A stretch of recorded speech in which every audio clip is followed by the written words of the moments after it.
Hello, good morning students. और कैसे हैं आप लोग? जो हमारा न्यू बैच बना है क्लास 11th का, आप सबको क्लास 11th में आने के लिए बधाइयां, मुबारकां। तो आप 11th क्लास में बायोलॉजी स्ट्रीम ले रहे हो और बायोलॉजी स्ट्रीम का जो मेन स्कोप है that is the NEET exam. तो नीट आपका मेन टारगेट है जिसको आपको क्लियर करना है आफ्टर 2 इयर्स। तो 2 इयर्स का हमारा ये प्रोग्राम चलेगा। तो कल मुझे कुछ क्या कहते हैं क्वेरीज आई थी जिसके थ्रू मुझे पता चला कि वीडियो काफी ब्लर आ रहा था अपने लाइव सेशन के अंदर। तो ब्लर होने की वजह से कुछ बच्चों के जो है क्या कहते हैं वो टॉपिक पूरा अच्छी तरह से नहीं पढ़ पाए। तो कैरियर पॉइंट अलवर हमेशा आपके साथ में है। अगर जरा सा भी कोई डाउट आता है तो प्लीज आप लोगों से रिक्वेस्ट है कि आप जो है इसका जो इंफॉर्मेशन जो है पर्टिकुलर टेक्निकल स्टाफ को दें ताकि हम आपकी हमेशा क्या कर सके, हेल्प कर सके। तो first of all congratulations to become a new member of our CP Alwar platform. Okay, तो हमारा जो टॉपिक हमने कल डिस्कस करा था, जो स्टार्ट करा था, वो कौन सा था? Salivary glands. सलाइवरी ग्लैंड्स, ठीक है ना? तो ये ग्लैंड जो है ये एसोसिएटेड है किससे? आपकी एलिमेंट्री कैनाल से। हमारा चैप्टर कंटिन्यूएशन के अंदर है ह्यूमन फिजियोलॉजी का first chapter digestion and absorption. और कल जो टॉपिक हमने डिस्कस करा था that is the salivary glands. तो सलाइवरी ग्लैंड्स बेसिकली क्या है? Salivary glands are exocrine glands. आपने पढ़ा भी होगा क्लास 10th के अंदर कि there are 2 type of glands, exocrine and endocrine. तो जो भी ग्लैंड्स वाया डक्ट अपना सिक्रीशन किसी ऑर्गन के अंदर डालते हैं they are known as exocrine gland. तो सलाइवरी ग्लैंड के अंदर भी डक्ट है और ये भी अपना सिक्रीशन किसके अंदर डालती है? एलिमेंट्री कैनाल के अंदर। तो exocrine glands, those glands having duct and they pour their secretion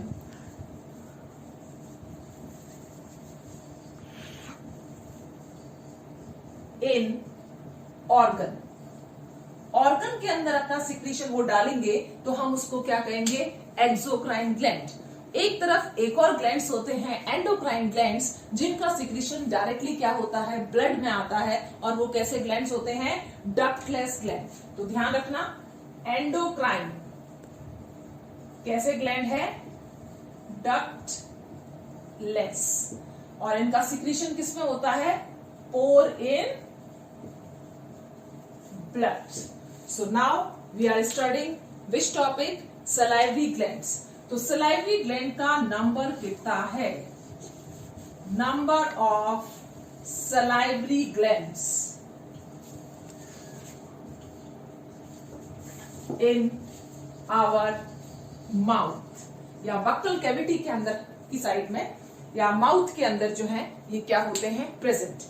एक चीज और ध्यान रखना, ये जो नंबर ऑफ सलाइवरी ग्लैंड्स है ये कितने हैं? 3 पेयर्स। कितने पेयर्स है? 3 इस साइड है, 3 इस साइड है। टोटल कितने हैं?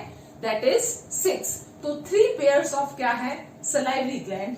नंबर 1 पैरोटिड ग्लैंड, नंबर 2 सब मैक्सिलरी और सब मैंडिबुलर ग्लैंड। नंबर 3 सब लिंगुअल ग्लैंड। ये जो तीनों ग्लैंड है इनकी ओपनिंग कहां पर हो रही है? बक्कल कैविटी के अंदर। बक्कल कैविटी क्या है बेटा? What is buccal cavity? For example हम ये कहते हैं ये पर्टिकुलर पर्सन है और इसके अंदर ये इसका माउथ है। इस माउथ वाले पोर्शन को, इस कैविटी को हम क्या कहते हैं? Buccal cavity. तो ध्यान रखें ये तीनों ग्लैंड्स कहां प्रेजेंट है? सपोज करो this one is the year, ये ग्लैंड यहां पर आ गया, एक ग्लैंड यहां पर आ गया, यहां पर आ गया और इनका सिक्रीशन एक डक्ट के थ्रू क्या हो रहा है? बक्कल कैविटी में जा रहा है। तो अगर आपसे पूछा जाए कि these glands are present inside our buccal cavity। तो ध्यान रखना बक्कल कैविटी क्या है, ये माउथ वाला पोर्शन। इस माउथ वाले पोर्शन में कोई भी ग्लैंड प्रेजेंट नहीं है।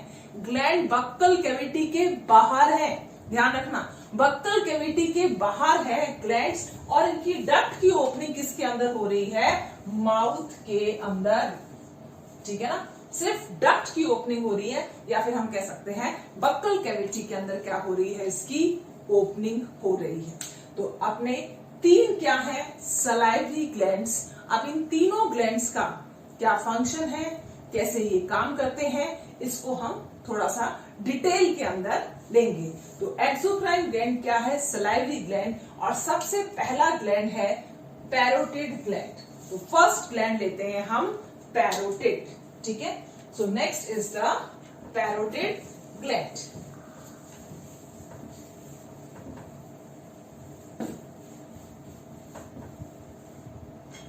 हाँ जी, तो पैरोटिड ग्लैंड कैसा है,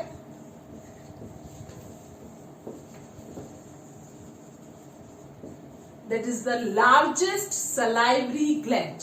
कैसा ग्लैंड है ये, लार्जेस्ट सलाइवरी ग्लैंड। तीनों में से जो सबसे ज्यादा लार्जेस्ट है वो कौन सा है, that is the parotid gland. अब इसकी पोजीशन की बात करते हैं। इसकी पोजीशन क्या है, कान के जस्ट नीचे की साइड में और आगे की साइड में, यहां पर क्या है इसकी पोजीशन, तो anterior to the year,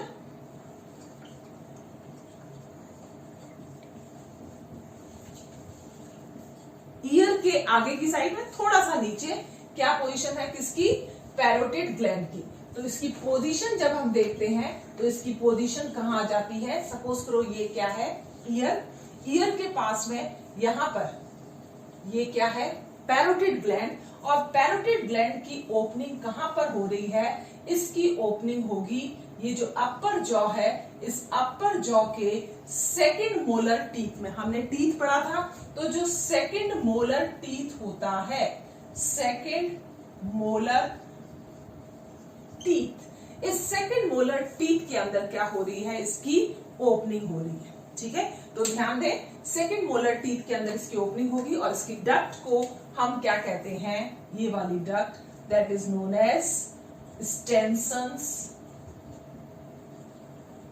duct. इसी डक्ट से सारा सिक्रीशन कहां पर आ जाएगा, मोलर की मोलर सेकंड मोलर टीथ के पास में से किसमें आ जाएगा, बक्कल कैविटी के अंदर। तो कान के जस्ट नीचे की साइड में पैरोटिड ग्लैंड होता है, और आपको मालूम भी होगा, आपने सुना भी होगा, एक वायरल इन्फेक्शन हो जाता है इसमें, वायरल इन्फेक्शन। ठीक है ना, और इसमें ग्रो करने लग जाता है virus, that disease is known as mumps. जो मम्स है, जिसका कॉमन हिंदी नेम जो है, दैट इज नोन एज कन्फेड। कन्फेड कहते हैं इसे बेटा। ठीक है ना, तो ये जो कन्फेड या मम्स हैं, इसका बेसिकली जो वायरस है वो किसके अंदर ग्रो कर रहा है, पैरोटिड ग्लैंड के अंदर क्या करता है, ग्रो करता है, और इसी की वजह से कौन सी डिजीज हो रही है, that is known as the mumps. अब ये कितना सिक्रीशन पोर करता है, ऑब्वियसली सलाइवा है तो कितना सलाइवा, सलाइवरी ग्लैंड का मेन फंक्शन क्या है, सलाइवा का सिक्रीशन। तो कितना सलाइवा जो है सलाइवा का सिक्रीशन करता है, तो 25% ऑफ सलाइवा, यानी कि हमारा जो पूरा सलाइवा है उस 100% का 25% आपका कौन सिक्रीट कर रहा है, आपका पैरोटिड ग्लैंड। तो जब हम पैरोटिड ग्लैंड की बात करते हैं 25% इसका सिक्रीशन है, लेकिन अगर आपसे पूछा जाता है कि largest amount of salivary amylase enzyme किसके अंदर मिलते हैं, तो आप क्या बोलोगे, पैरोटिड ग्लैंड। सिक्रीशन 25%, लेकिन सबसे ज्यादा सलाइवरी अमाइलेज किसके अंदर मिलेंगे, पैरोटिड ग्लैंड के अंदर। तो हैविंग लार्ज अमाउंट ऑफ और मैक्सिमम अमाउंट ऑफ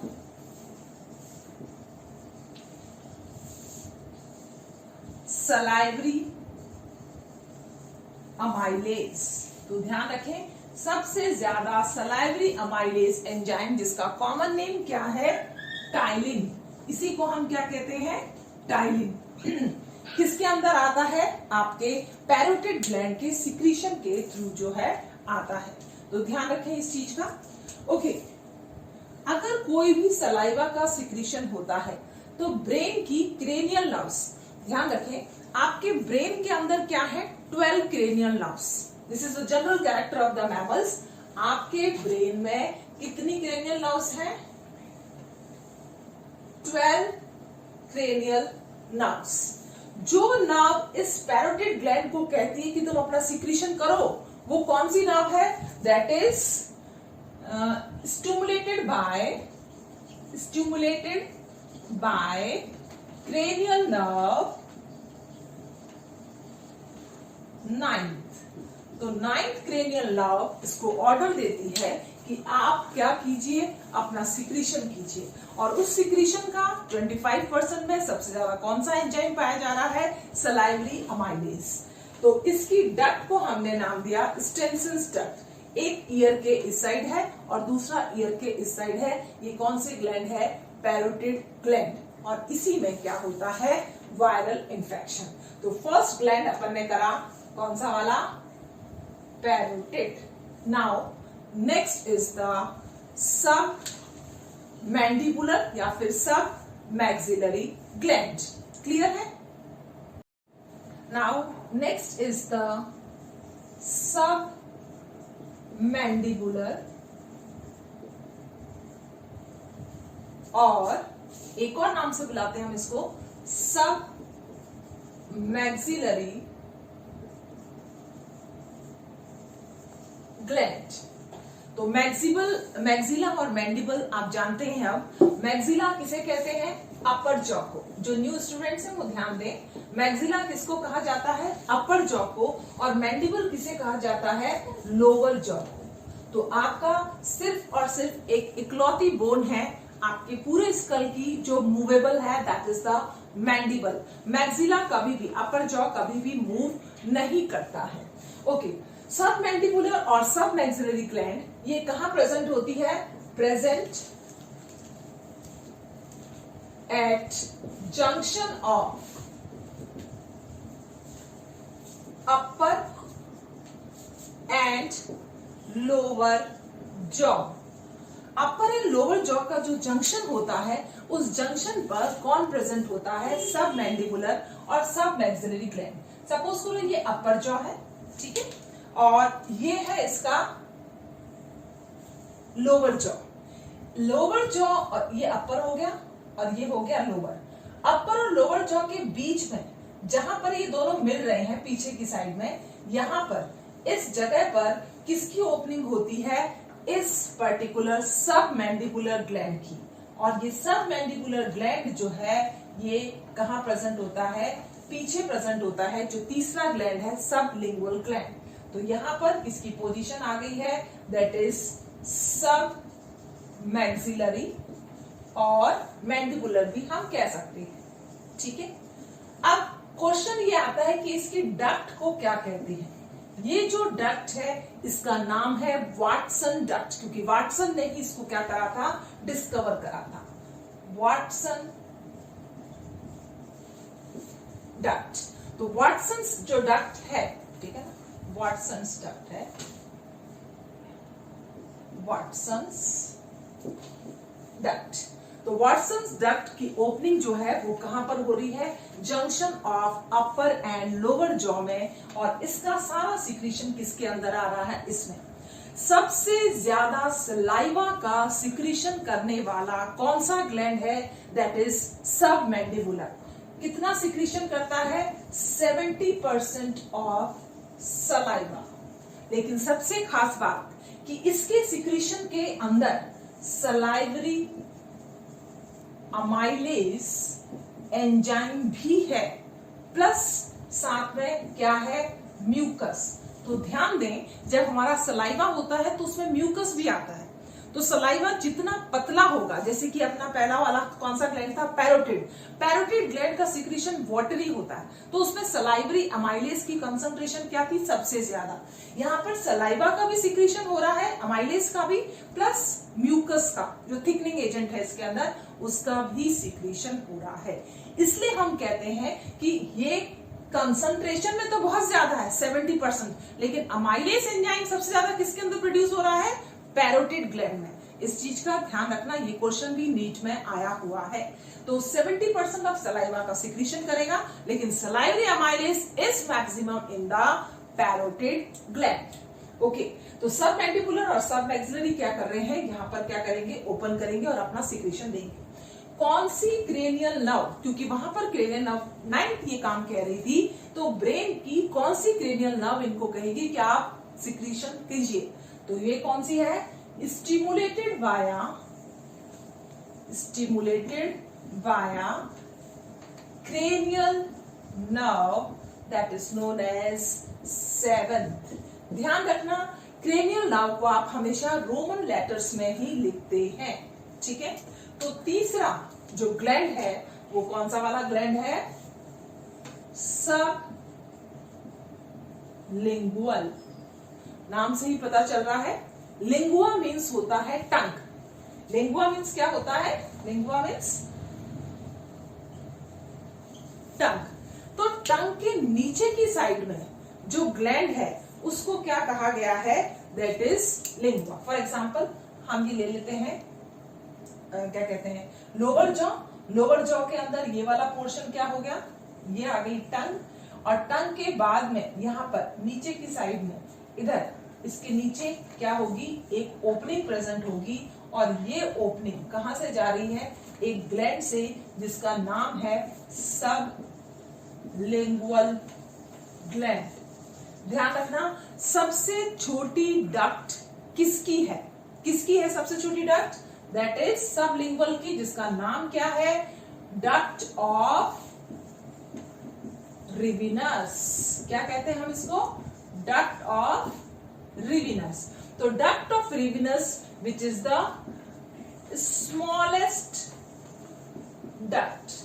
अभी आप देखो, इससे पहले आपने पढ़ी वाटसन डक्ट, ये जो वाटसन्स डक्ट थी ये स्मॉलेस्ट नहीं थी, ये भी लंबी है। स्टेंसन्स डक्ट आपने पैरोटिड ग्लैंड के अंदर पढ़ी, और इसके अंदर कौन सी है, डक्ट ऑफ रिविनस। तो डक्ट ऑफ रिविनस जो है वो कैसी है डक्ट, स्मॉलेस्ट डक्ट है इन तीनों के अंदर।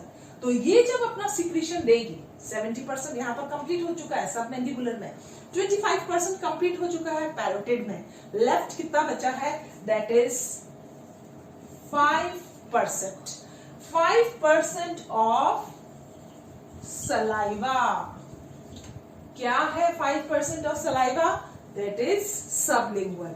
इसके अंदर सिर्फ क्या प्रेजेंट है, ओनली म्यूकस, नो अमाइलेज। तो ध्यान रखें, इसमें कोई भी एंजाइम यानी कि सलाइवरी अमाइलेज नहीं है। टोटली सिक्रेशन जो है, जो थिक होता है म्यूकस। आपको मालूम भी होगा कि जब हम डर जाते हैं एकदम से, आपका जो है क्या कहते हैं, सलाइवा एकदम से ड्राई होने लग जाता है माउथ के अंदर, क्योंकि सलाइवा का सिर्फ फंक्शन डाइजेशन ही नहीं है, ये आपके अंदर जो है, ये जो पावर ऑफ स्पीकिंग है उसको भी क्या कर रहा है, डेवलप कर रहा है। म्यूकस को अंदर से क्या करता है, वेट रखता है। तो ये सारी चीजें कौन कर रहा है, आपका दैट इज जितने भी सलाइवरी ग्लैंड्स हैं वो सारे।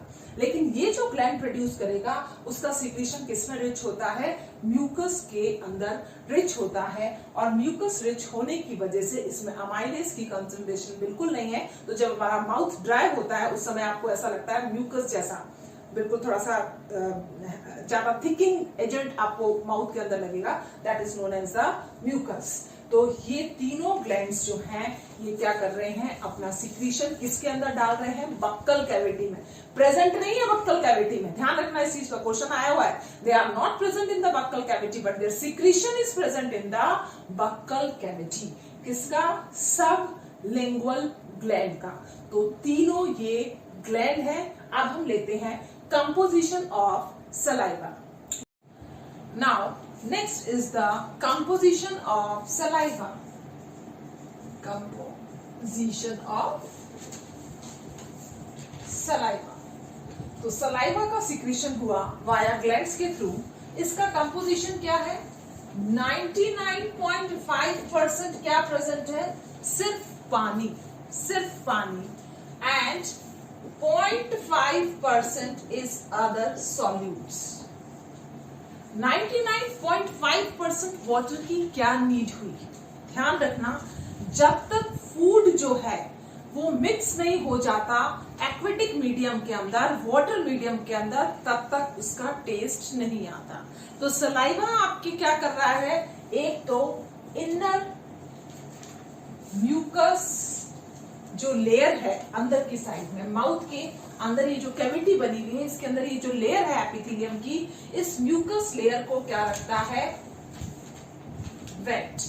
जब वेट रखेगा तो फूड के साथ में क्या हो जाएगा? Mix saliva. ध्यान रखना, जब फूड प्लस सलाइवा, स्पेशली ये वाटर जो है इसके साथ में क्या हो रहा है? मिक्स हो रहा है। मिक्स होने के बाद में ये किसका काम करेगा? Gustatory receptor. गस्टेटरी रिसेप्टर किससे अपना जो लिंक रखते हैं? Gustatory means taste. जो टेस्ट रिसेप्टर्स हैं वो तभी एक्टिव हो पाएंगे जब माउथ के अंदर का सिक्रीशन कैसा होगा? वाटरी होगा। ठीक है, तो गस्टो रिसेप्टर्स की तरह वाटर जो है हेल्प करता है टेस्ट को जानने का, टेस्ट को पहचानने का। Now next is the 0.5% solute. 0.5% solute है। अब इस 0.5% सॉल्यूट के अंदर देखिए आप क्या क्या है। इसके अंदर प्रेजेंट है हमारा सबसे प्यारा important enzyme that is known as the salivary amylase. ठीक है ना, सलाइवरी अमाइलेज इसके अंदर प्रेजेंट है।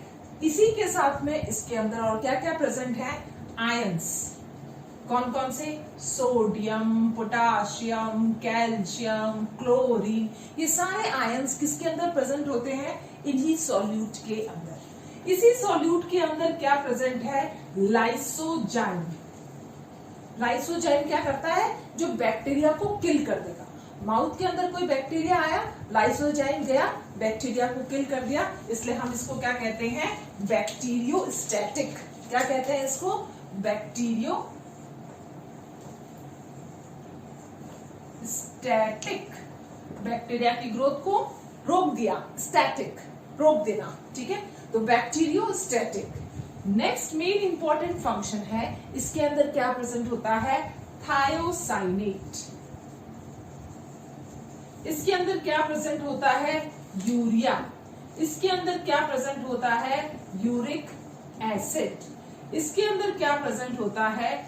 That is known as lactoferrin. Very important, इसके ऊपर नीट में क्वेश्चन आया था। लैक्टोफेरिन क्या है? ठीक है ना, लैक्टोफेरिन क्या होता है? ये आयरन बाइंडिंग प्रोटीन है। क्या है ये? Iron binding protein. अब ये आयरन बाइंडिंग प्रोटीन क्या काम कर रहा है यहाँ पर? तो समझिए इस चीज को, इसका कॉन्सेप्ट क्या है वो जानने की कोशिश कीजिए। जो बैक्टीरिया है, सपोज करो ये बैक्टीरिया है, ठीक है ना, इस बैक्टीरिया को ग्रोथ के लिए क्या चाहिए? बैक्टीरिया की ग्रोथ में सबसे इंपॉर्टेंट कंपोनेंट क्या है? आयरन। ठीक है ना, अगर इसको आयरन नहीं मिलेगा ये ग्रो नहीं करेगा। तो इसको क्या मिला? आयरन मिला। अब ये किससे जुड़ रहा है? आयरन से।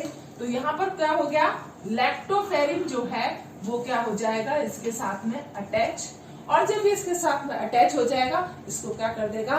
बैक्टीरियोस्टैटिक, इसकी ग्रोथ को खत्म कर देगा। तो लाइसोजाइम तो मोस्टली बच्चों को मालूम होता है कि क्या है, लेकिन इसके साथ में आपको ये भी मालूम होना चाहिए कि लैक्टोफेरिन आयरन के साथ में कंबाइन करके बैक्टीरिया को क्या कर देता है? किल कर देता है। दैट इज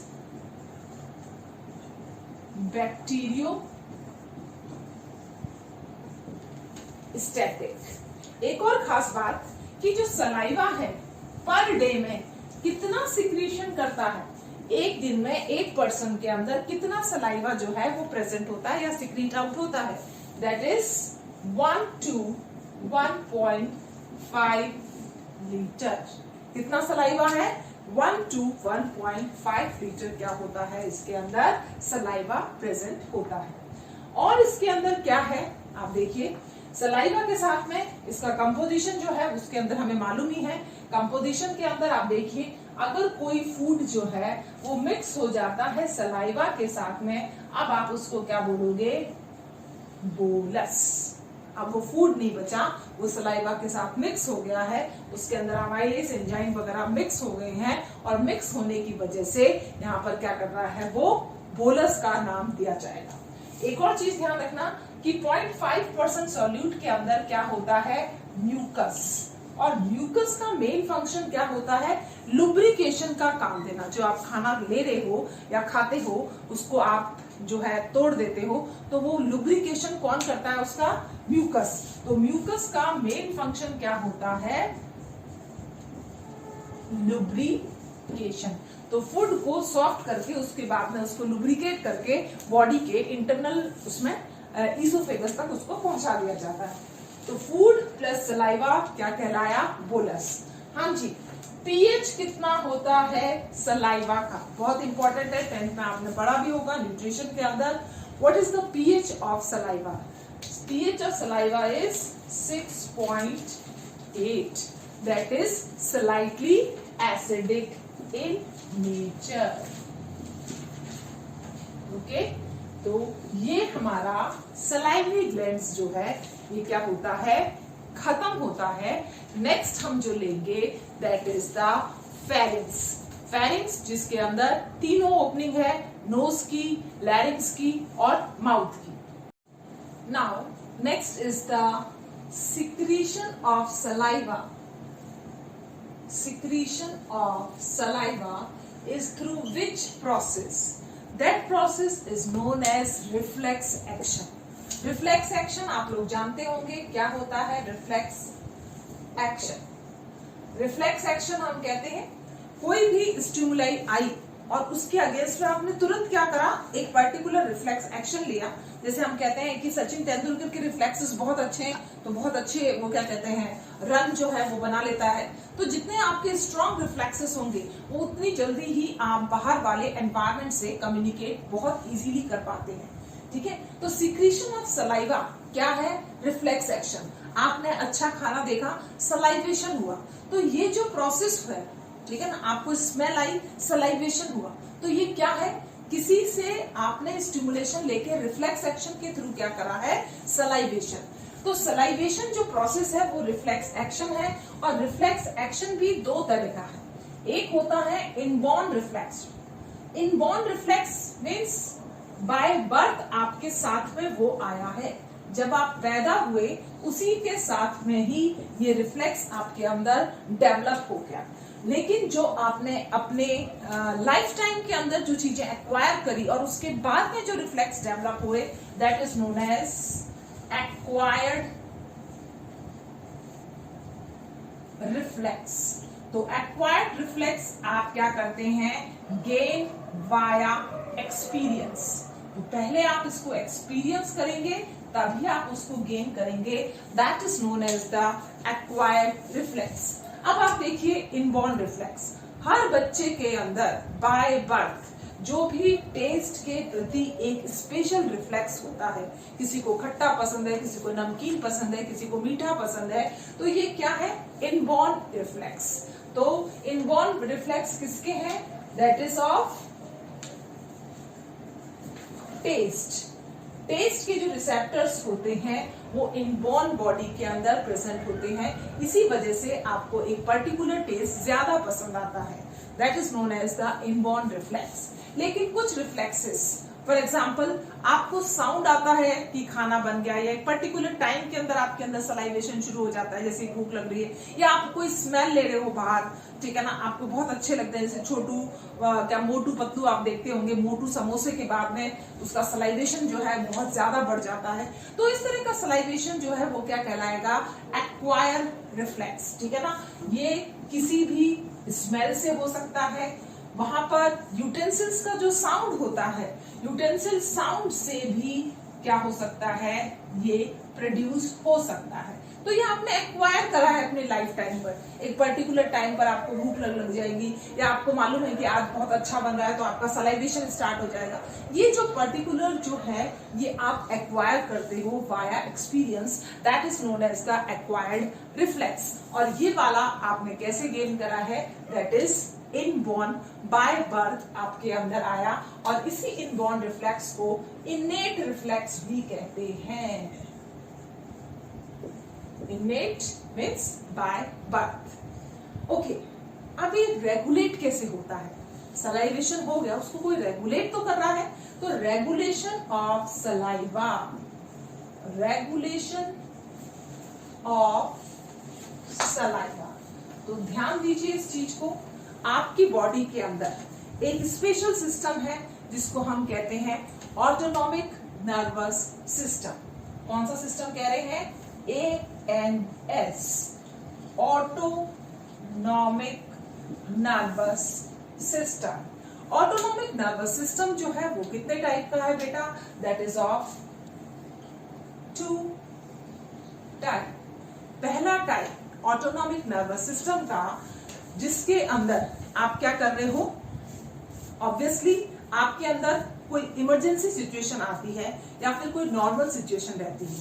अगर इमरजेंसी सिचुएशन की बात करें तो हम कहते हैं सिंपैथेटिक, सिंपैथेटिक, और एक पैरासिम्पैथेटिक। अब आप देखिए, हमने कहा सिंपैथेटिक। सपोज करो आप कुछ गलत कर रहे थे और एकदम से आप वीडियो गेम देख रहे हो और एकदम से पेरेंट्स आए तो आपकी हालत खराब हो जाती है। अगर आप डरते हो पेरेंट्स से, अगर आप नहीं डरते हो तो बात अलग है, ठीक है ना, और आपको पेरेंट्स भी कुछ नहीं कहते, दैट इज अनदर थिंग। लेकिन अगर सिंपैथेटिक नर्वस सिस्टम है तो सिंपैथेटिक नर्वस सिस्टम के अंदर आप ध्यान दीजिए कि इस समय एकदम से आपकी चोरी पकड़ी गई है, या आपको अंदर से एक बहुत बड़ा मतलब इस तरह का गिल्ट जैसा फील हो रहा है, तो आपके बॉडी के अंदर ये जो कंडीशन है इसको आप क्या कहोगे? इमरजेंसी। और इमरजेंसी के अंदर क्या होता है? सलाइवेशन डिक्रीज हो जाता है, आपका थूक जो है वो सूख जाएगा, ठीक है ना। तो यहाँ पर सिंपैथेटिक में सलाइवेशन कैसा हो रहा है? सलाइवेशन डिक्रीज हो रहा है, ठीक है ना, कम हो जाएगा एकदम से, और आपको माउथ सूखा सूखा सा लगेगा, तो उसको आप क्या कहोगे? Sympathetic action. पैरासिम्पैथेटिक एक्शन जो कि क्या है? नॉर्मल। इसमें ना तो ज्यादा सलाइवा आ रहा है ना कम सलाइवा आ रहा है, आपकी बॉडी अपने आप को नॉर्मल लेवल के अंदर क्या कर रही है? मेंटेन कर रही है। That is known as the parasympathetic. तो पैरासिम्पैथेटिक में क्या होगा? नॉर्मल सलाइवेशन होगा। तो सलाइवेशन प्रोसेस जो है उसको आपका नर्वस सिस्टम क्या करता है? कंट्रोल करता है। स्पेशली कौन सा वाला? Autonomic nervous system. Emergency condition के अंदर आपका सलाइवेशन जो है वो कम हो जाएगा, और नॉर्मल कंडीशन जो होती है पैरासिम्पैथेटिक में नॉर्मल बना रहेगा। तो ध्यान रखें, ये दोनों चीजें किसके थ्रू कंट्रोल हो रही है? ऑटोनॉमिक नर्वस सिस्टम के थ्रू। तो सलाइवरी ग्लैंड वाला पोर्शन होता है complete. Now we take that is pharynx. Now next is the pharynx. Pharynx is the common passage of food and air. दोनों का ही कॉमन पैसेज, माउथ का भी और एयर का ही कॉमन पैसेज जो होता है उसी को हम क्या कहते हैं? pharynx. Common passage for air and food, that is known as the pharynx. ये जो pharynx वाला जो पोर्शन है, ठीक है, इस pharynx के अंदर कितने पार्ट्स होते हैं? 3 पार्ट्स। ओरल कैविटी एंड होती है किसके अंदर? pharynx में। ओरल कैविटी कह दो आप चाहे इसको, या फिर आप कह दो इसको बक्कल कैविटी। किसमें खत्म हो जाएगी? Ends in pharynx, ends in pharynx. Buccal cavity खत्म हुई, फेरिंग्स क्या हुआ, स्टार्ट हुआ। It is divided into 3 regions. कौन कौन से हैं? It is divided into 3 regions. Number 1, nasopharynx. Number 2, that is the oropharynx. Number 3, that is the laryngopharynx.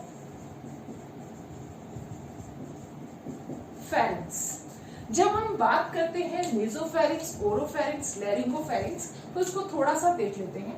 For example, ये एक माउथ का पार्ट है जिसको हम कह सकते हैं, सपोज करो यहाँ पर क्या था, पैलेट, ठीक है, या फिर बक्कल कैविटी या फिर टंग आप कर सकते हो। इस वाले पोर्शन के अंदर ऊपर की साइड में कौन आया, that is known as the nasopharynx. यहाँ पर कौन आ जाएगा आपका, ओरोफेरिंक्स। ओरोफेरिंक्स के बाद में क्या होगा, डिवीजन होगा, और डिवीजन के अंदर जो लैरिंग्स वाला पोर्शन होगा यहाँ तक, जिसके ऊपर आप कह सकते हो एक ग्लॉटिस जैसा कवर आ रहा है, ढक्कन आ रहा है इसके ऊपर, which is known as the epiglottis. इस पोर्शन को आपने क्या कहा है, लैरिंगोफेरिंक्स। तो यहाँ से नेजल चैम्बर, ये माउथ है सपोज करो, ठीक है ना, ये तो माउथ है, ये नेजल चैम्बर है। नेजल चैम्बर यहां से क्या हो रहा है, ओपन, ठीक है ना, ये तो ये क्या बना रहा है, पैलेट। और पैलेट जो है लास्ट में आपको मालूम है क्या बनाता है, यूवुला, ठीक है ना, ये क्या है, पैलेट। हमने पढ़ा था फर्स्ट डे, पैलेट यहाँ पर प्रेजेंट होता है। और लास्ट पोर्शन के अंदर एक अंदर की साइड में आपको एक लटका हुआ दिखता, थोड़ा सा मास्क दिखता है, इसका लोब जैसा structure, that is known as the uvula. Uvula और ये वाला स्ट्रक्चर क्या कहला रहा है, दैट इज नेजोफेरिंक्स। इसी को आपने क्या कहा है, नेजोफेरिंक्स। तो ध्यान दीजिए, इसको हम यहाँ पर लिख देते हैं यूवुला को, क्योंकि कंफ्यूजन क्रिएट कर रहा है। ये पूरा एरिया जो है, इस पूरे एरिया को आपने क्या कहा है, nasopharynx. This one is the uvula. अब नेजोफेरिंक्स के बाद में, नेजोफेरिंक्स के अंदर एक ओपनिंग और आएगी, इस ओपनिंग को हम कहते हैं यूस्टेशियन ट्यूब।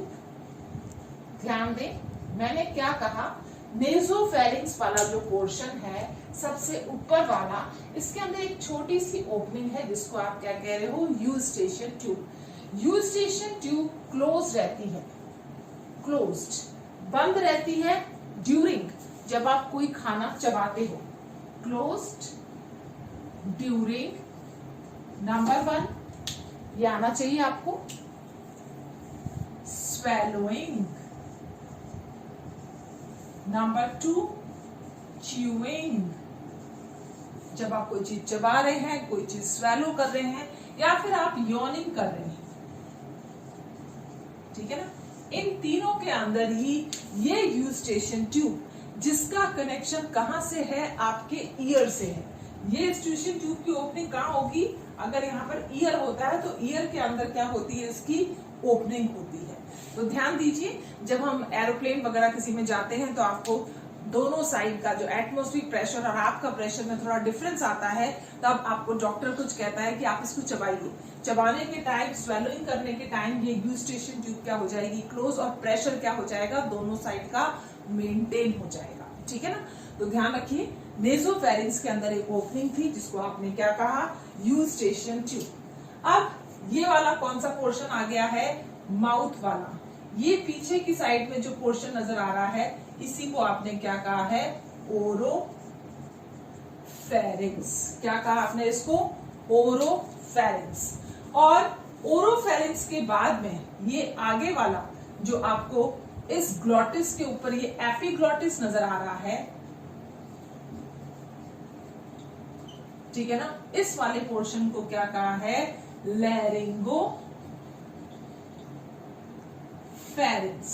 तो ध्यान दीजिए, यहां पर हमने 3 चीजें बताई, कौन कौन सी, नंबर 1 नेजोफेरिंक्स, नंबर 2 ओरोफेरिंक्स, एंड नंबर 3 लैरिंगोफेरिंक्स। फेरेंस। ये तीनों किसके पार्ट हैं? आपके फेरिंग्स के पार्ट हैं। तो तीन के अंदर क्या हो रहा है? डिवीजन हो रहा है किसका? फेरिंग्स का। तो अब इनको थोड़ा सा हम लेंगे डिटेल में, ठीक है। Now next is the नेजो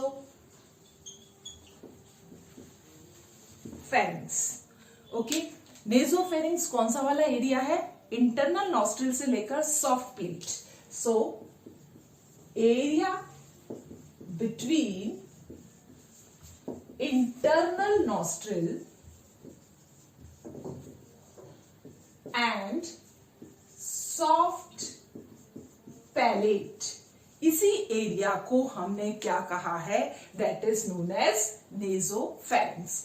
nasopharynx जो है इंटरनली किससे लाइन होता है? Pseudo stratified ciliated columnar epithelium. थोड़ा सा हम इसको यहां पर देखेंगे। फॉर एग्जांपल ये नोज है, ठीक है ना, और ये माउथ है। यहां से शुरू हुआ इंटरनल नॉस्ट्रिल, इंटरनल नॉस्ट्रिल का ये वाला एरिया, और यहां पर क्या प्रेजेंट है? दैट इज द पैलेट, और ये वल्वा वाला रीजन, ठीक है ना, यूवुला जो रीजन होता है, ठीक है, जो फ्लैप थोड़ा सा स्ट्रक्चर लटकता हुआ नजर आता है मस्कुलर, ये वाला पूरा एरिया और ये एरिया सॉफ्ट पैलेट तक का ये एरिया क्या कहला रहा है? That is nasopharynx. तो नेजोफेरिंग्स के अंदर एक चीज की ओपनिंग हुई थी जिसको हमने क्या कहा था? Eustachian tube. So it also help in exchange of air with eustachian tube. आपको मालूम है यूस्टेशियन ट्यूब किसका एक्सटेंशन है बेटा? मिडल ईयर का एक्सटेंशन है। जो मिडल ईयर होता है अपना, जो क्या कहते हैं, कान का जो बीच वाला पोर्शन, मिडल ईयर, उसका क्या है? पार्ट है यूस्टेशियन ट्यूब। अच्छा, ये लाइनिंग अंदर से किससे कवर्ड होती है? बहुत बार नीट में क्वेश्चन आया हुआ है। So it is lined by pseudo stratified ciliated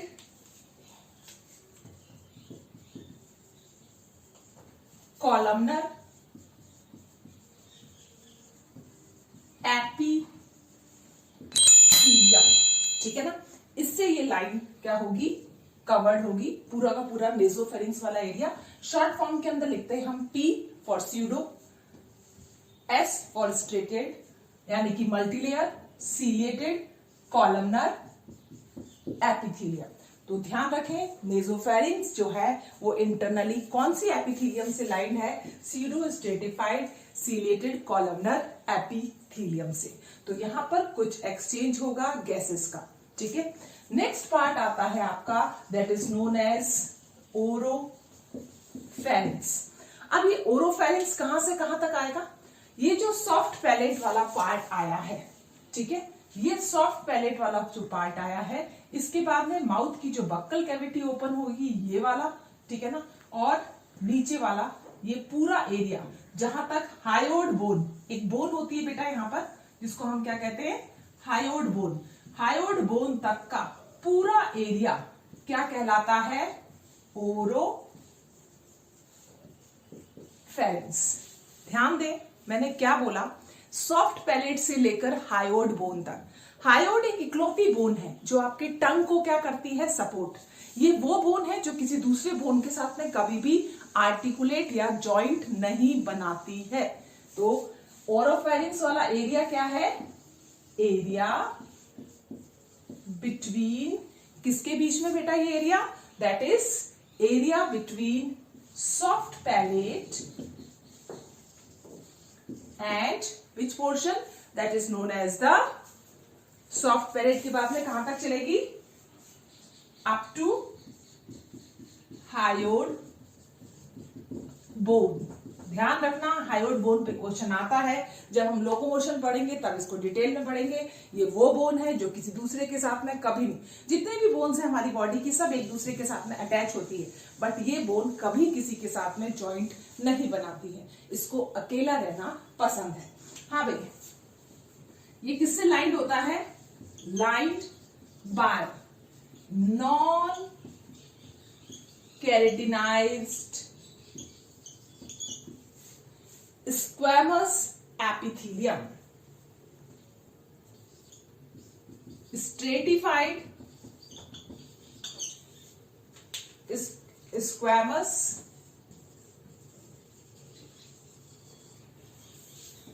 epithelium।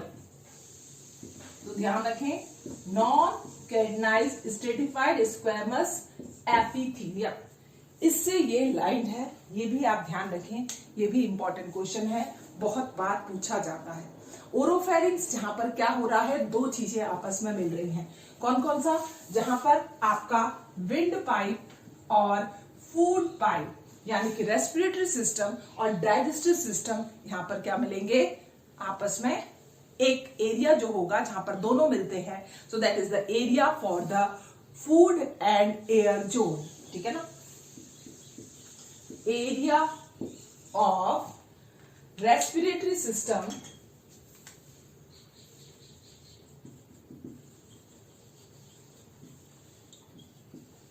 And digestive system, दोनों ही एरिया किसके अंदर आ रहे हैं? ओरोफेरिंक्स के अंदर। तो ओरोफेरिंक्स और नेजोफेरिंक्स में जो इंपॉर्टेंट क्वेश्चन है वो एपिथेलियम से रिलेटेड आएगा। जब आप देखोगे नीट के क्वेश्चन तब आपको ये मिलेगा कि बहुत सारे क्वेश्चंस इनमें से आए हैं। तो एपिथेलियम पर हमें फोकस करना है, कौन एरिया कहां शुरू हो रहा है, कहां खत्म हो रहा है, इसके बारे में हमें मालूम होना चाहिए। Now next is the laryngopharynx. Third is laryngopharynx. Laryngopharynx कौन सा एरिया है? सबसे लास्ट पार्ट है किसका? फेरिंक्स का। ठीक है ना? That is the last part of pharynx. तो फेरिंक्स का ये क्या है? लास्ट पार्ट है। अब आप देखिए ये स्टार्ट कहां से होता है? Starts from hyoid bone. Hyoid bone में वो खत्म हुआ, कौन सा वाला portion? Oropharynx. Starts from hyoid bone to कहां तक? लैरिंग्स वाले पोर्शन तक, टू लैरिंग्स। अब आप देखिए इसके अंदर क्या है, ये दिख रहा होगा आपको, लास्ट पार्ट। ठीक है ना? ओके, अब यहां पर देखिए ये जो है starts from the hyoid bone से कहां तक चल रहा है? That is लैरिंग्स। इसके अंदर क्या प्रेजेंट है? Maximum amount of lymphoid tissue, और लिम्फोइड टिश्यू को ही हम किस नाम से जानते हैं? Tonsils. They have large amount of lymphoid tissue called tonsils. आपने सुना भी होगा कि बचपन में आपको क्या हो गया है? टॉन्सिल्स हो गया है, क्योंकि यहां पर हमारा इम्यून सिस्टम इतना डेवलप नहीं होता है। तो लिम्फोइड्स टिश्यू यानी कि लिम्फोइड्स, आपको मालूम है एक आपके क्या टिश्यू हैं जो आपको प्रोटेक्शन देते हैं, आपका इम्यून सिस्टम बनाते हैं। तो लिम्फोइड टिश्यू को ही क्या कहा जाता है? टॉन्सिल्स। तो ये आपको इम्यूनिटी शुरुआत में क्या करते हैं? प्रोवाइड करते हैं। लेकिन कई बार इनमें इन्फेक्शन भी हो जाता है और स्वेलिंग आ जाती है, जिसको अपन टॉन्सिलाइटिस कहते हैं, और आपको मालूम है गला खराब हो जाता है। अब यहाँ पर क्या है? Maximum amount of lymphoid tissue है, तो यहाँ पर एक रिंग लाइक स्ट्रक्चर बनता है जिसको हम कहते हैं वॉल्डेयर्स रिंग। देखिए आप, अगर हम इसका ट्रांसफर सेक्शन लेते हैं लैरिंग्स के पास में से, तो आपको कितने डिफरेंट टाइप ऑफ टॉन्सिल्स जो है वो मिलेंगे। तो सबसे पहले ऊपर की साइड में क्या होता है? Soft palate. सॉफ्ट पैलेट को आपने क्या नाम दिया? Palatine tissue.